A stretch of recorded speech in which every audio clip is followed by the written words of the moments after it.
To welcome someone or to begin a do is perhaps one of the most important things for a host, especially when the host is an airport.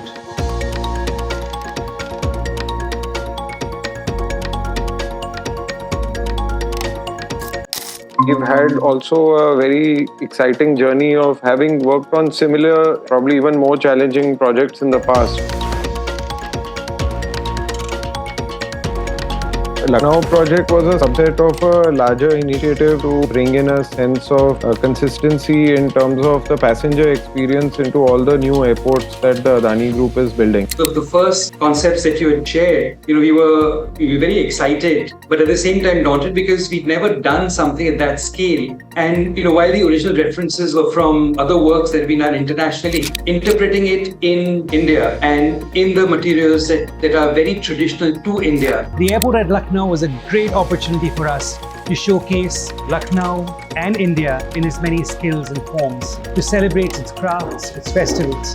The project, conceived by Incubis Consultants and executed by AKFD for the Adani Group, has been a challenge, a joy, and an achievement, all rolled into one. And we hope you enjoy seeing the airport as much as all of us enjoyed making it.